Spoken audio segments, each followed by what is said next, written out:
What's up, YouTube? My name is Immortal Coil. I'm a martial artist, I'm a philosopher, I'm a seeker of spiritual enlightenment, and I'm a gigantic Star Wars fan since I was tiny. Today we're going to talk about Obi Wan Kenobi, Master Kenobi. He's one of my favorite characters. Darth Vader is my absolute favorite, but Obi-Wan's a close second, and honestly had a large part in shaping the environment of the Star Wars galaxy. Like, personally, he's contended with Sith Lords. Like, he personally killed some and fought 2 others, so 3 Sith Lords. That's more than I can say for most Jedi.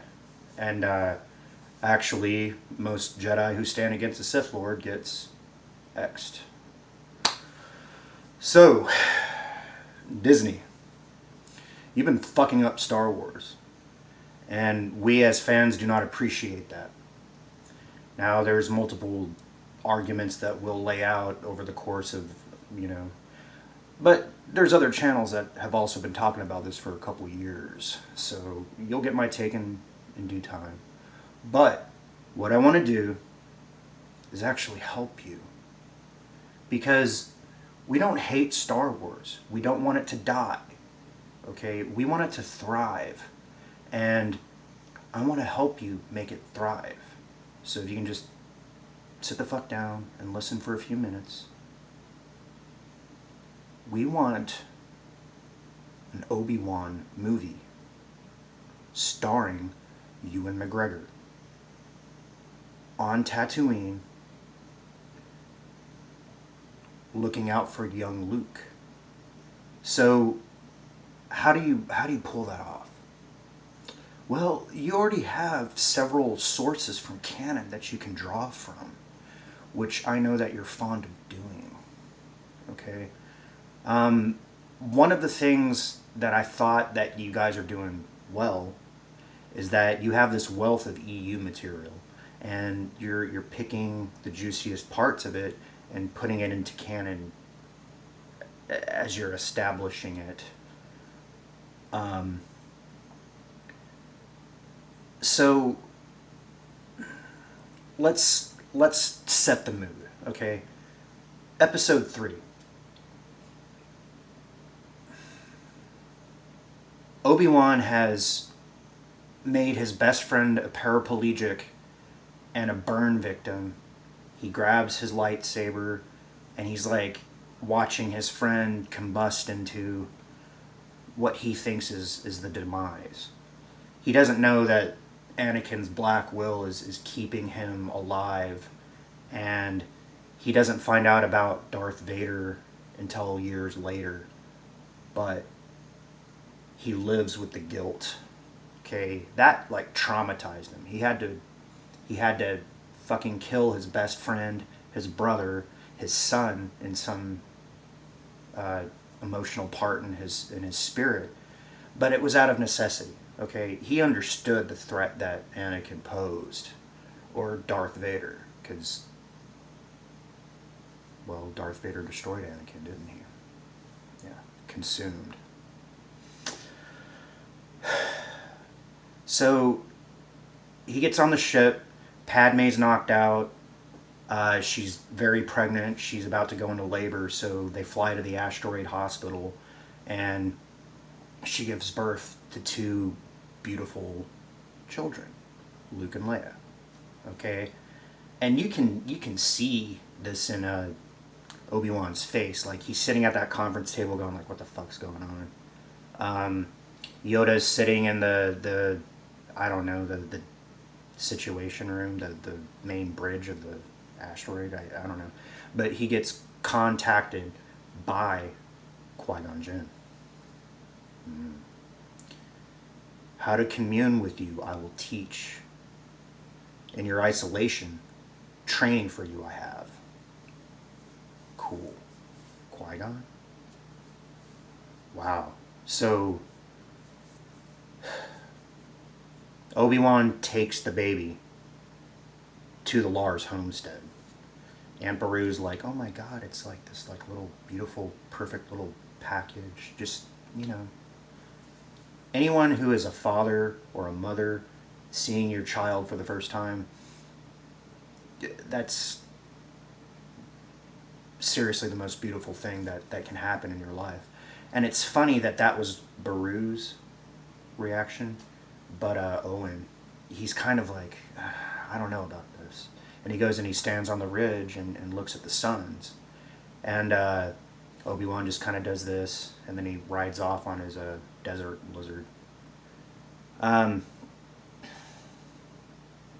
here's what's funny. Episode 4.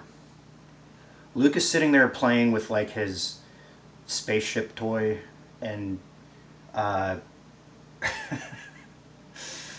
3PO's taking like a dip in the jacuzzi, and R2's just like, fuck this, I got shit to do. Like, you guys are just like seriously. And Luke is like pissed off. He's like, fuck.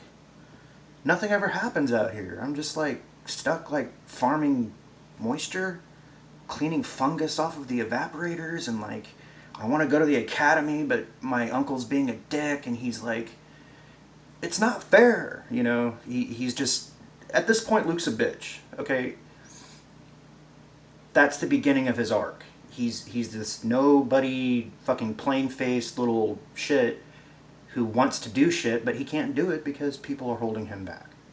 We've all been there. Okay, I want to do something great, but I'm getting pushed down by the universe. Okay, that's the universe actually looking out for you, by the way. Okay, the things that hold you back will in time set you free once you figure out the inverse and opposite effect, right? That's Tai Chi. But the salient point here is that Luke's life was boring because of Obi-Wan. Okay? Obi-Wan's sole charge in this phase of his life was to protect the son of the Chosen One until the time was right. Now, in my head, Obi-Wan thought that the time was right years before Luke was fucking checking out sand people and being a dipshit. But he was kept at bay because Owen Lars knew what happened to his stepbrother.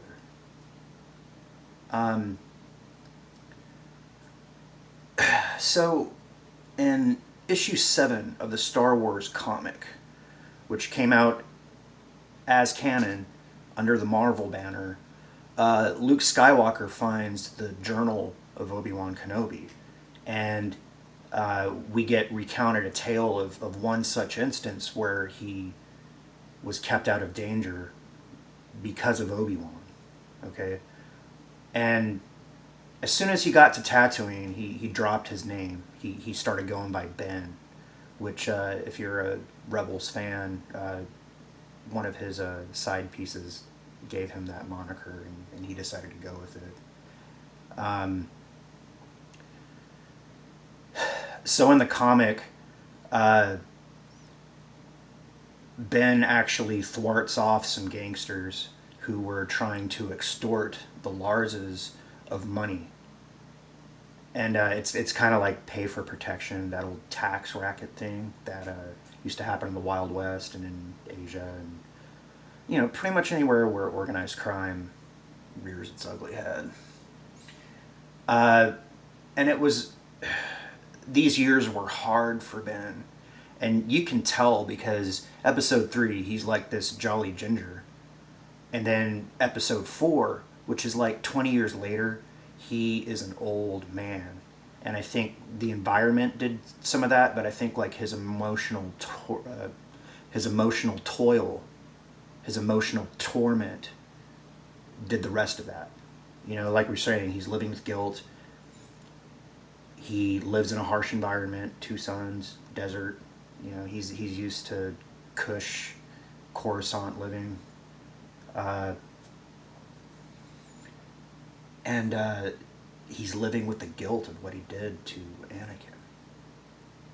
And probably every time he sees Luke or senses Luke or whatever, he relives that situation. It's probably like a post-traumatic stress thing. He probably has nightmares. And the only person he has to talk to is Qui-Gon, which I don't think Qui-Gon was strong enough in the Force to manifest himself at all times. So the instances where he gained some insight or some wisdom were precious to him. So that's probably why he started keeping a journal. And then he thought, yeah, one day Luke's going to need to know all this. I don't know how long I'm going to be around.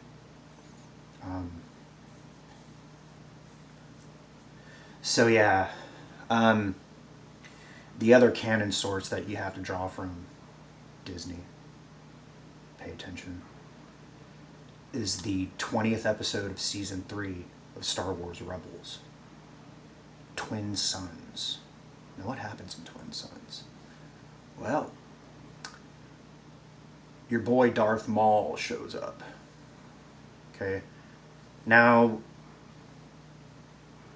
Star Wars Rebels is hit and miss, but it's a good show. Especially if you're a fan of Dave Filoni, if you've seen the Clone Wars, and Rebels was one of those, like, okay, you can do Star Wars, but you have to do it like in the Disney way, and you have to use this character named Ezra and this character named Kanan. Both of those are biblical references, by the way. So,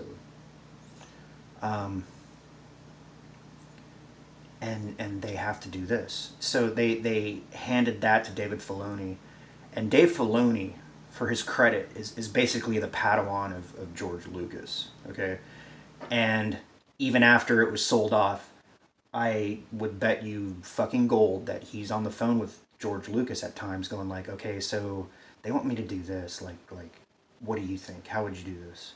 And George Lucas is probably like, just, make him do that. Yeah. And it's obvious to George Lucas because that's like his fucking job, but Dave Filoni's like, oh fuck, yeah, that makes perfect fucking sense. So, he goes and makes him do that. Twin Sons is a excellent episode. To set the premise, Darth Maul, well, he's Maul now. He's not Darth anymore. Sidious kind of like spanked his ass, and he just goes by Maul now. Maul and Ezra have a Jedi and a Sith holocron, and they combine it, and then they have like insight into the larger unified force. And in that instance, Maul understands that, or perceives that Obi Wan is on Tatooine, and all Maul gives a shit about is revenge. So Ezra flies out there because he thinks he needs to warn Obi Wan. He lands, and the environment whips his ass, and actually Obi Wan ends up like rescuing him, and he wakes up at a campfire, and Obi Wan's sitting there like stirring it with a stick, and Ezra's like, oh my god, you need to like watch your six, and he's like, don't you think I know that? And Ezra's like, well, what do you mean? Like, I came here to warn you. And he goes, no, you've set events in motion, and basically Obi-Wan knew that shit. He is strong in the Force because he's been spending the last at that point it was probably about 16 years meditating, because basically Ezra and Luke are the same age. And he's like, look, you need to get the fuck out of here because, and then suddenly Maul shows up. And Maul's like, fuck you. And they have what is probably, in my estimation, the best lightsaber duel ever. Now, before you guys get pissed off, let me explain why it's the best lightsaber duel ever. Because, okay, in martial arts, now I've explained this before, I've trained in martial arts since I was 16. In martial arts, if the fight goes more than 3 moves, you need to go back home and practice. It shouldn't take that long to destroy the evil before you. And that's the only reason why you would fight anyway. You're supposed to, and this is also why I admire Obi Wan in the desert. He concealed his identity as a Jedi, and some of that was out of necessity. But it's also like you don't go around advertising that you have any skill. Actually, you kind of want to play the dope and be like, yeah, I don't know anything. I'm just, I'm that guy that stands over there by the wall. Yeah, how you doing? And and that's not to say don't be charismatic or don't make friends or anything like that. It's just like you don't walk around with a tattoo that says "fuck with me and find out," unless you're an asshole, you know. But even if you see an asshole, you're still supposed to have that. It's called Woo Day, okay. Um, so yeah, he conceals his skill, okay, and Maul doesn't know that. Maul Maul is still like aggressive. He has a young mind. That's what we say. And he pulls out his double bladed shit and Obi Wan at first like starts off with the Form 3 thing, and then he sees what Maul's doing, and he goes, "Okay, I know where this guy's head's at," and he switches to what Qui Gon did, the sort of baseball bat thing, because he knows what Maul's gonna do. He's gonna go, "Oh, this guy hasn't learned shit." So Maul goes in and tries to do the, and seriously, 3 hits. Papa, cut you in half. That's how you know he's a master. He doesn't need to fuck around. It's not going to be this big like production. It's like, no, you're done. But then, true to the Jedi code, he deactivates his shit. He catches Maul, and closes his eyes, and still has compassion. Um, and in that sense, I think Obi-Wan embodies what a Jedi is supposed to be, or at least the Jedi of the old guard. I don't know what the fuck Disney's doing with this whole like gray area. I don't know. Um, so okay, Disney. Yes, we do need a movie starring Ewan McGregor. I think it needs to have sort of like a Castaway vibe, that Tom Hanks movie, or even better, Riddick. Okay, in the first so there's 4 Riddick movies. We're talking about the fourth one, and this is after he's like the lord of the necromongers. They drop him off on a ball sack of a planet, and for the first like 20 minutes he doesn't even talk. He's surviving. Okay, there's like beasts after him. He breaks his leg. He needs to find shelter. He needs to find food. He actually has a little like dingo doggo thingy that he turns into a pet, and he's also he makes himself immune to the poison of the apex predator on that planet. um, Now you don't have to rip that off specifically, but that sort of vibe is what Ben needs to be dealing with on Tatooine. Okay. Um, we also need to see Liam Neeson as a Force ghost. Even if he doesn't physically manifest himself, his words need to be uttered, and you need to see that they have conversations at times. But I also think just like in Castaway, Tom Hanks talks to a beach ball that he called Wilson. Like he got a beach ball, he drew a little face on it, and that's how he keeps sane. He talks to it, and even if the beach ball doesn't answer, it gives him like something to, because we're all social creatures. We hate to be alone. Even if we hate other people, we don't want to be alone. It's just like we don't want to be with idiots. Um, Now I'm going to do a little nod to Ethan Van Sciver. And Disney, you would do well to listen to this guy. He made over $500,000 on a comic book. So he knows how to write a story. So if he's giving you free advice, fucking run with it. That guy's a genius. And he's, he has that asshole charm that we all like. He'll fucking tell it to you like it is, but he's not going to lie. And if he has been lying, then he's a good fucking car salesman. He doesn't lie. Come on. His idea is that Luke is in danger constantly, and he doesn't fucking know it. And that's the point I touched on earlier. Obi-Wan is keeping the vampires at bay, and Luke's just sitting there like, nothing ever fucking happened. God damn it. Obi-Wan's like looking out for your ass. You got a guardian angel, kid. You got a Jedi master as your guardian angel, kid. Now, go take a bath and wash the fucking dishes. You know, daddy has some work to do. Okay? EVS's idea is that the Larses are somehow indebted to Jabba. Okay, maybe it's a gambling problem. Maybe like he borrowed some money and a foul venture. He lost it all.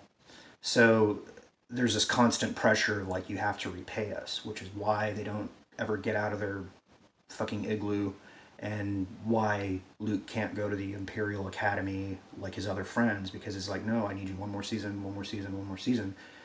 And I'm not going to tell you why, but it's because I owe money. Which I think is a good premise. That's a pretty good idea, EVS. So at some point, Ben needs to, kick some ass. Maybe we see the lightsaber, but everybody who sees the lightsaber needs to die, because nobody can know that Ben has the lightsaber.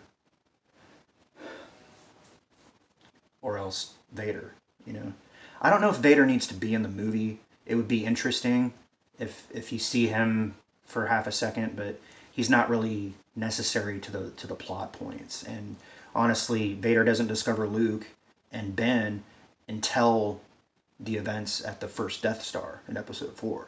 So having that prematurely occurring is probably not a good idea. And then we also need to see that confrontation with Owen Lars that we saw in issue 4 of that Star Wars comic. In that issue,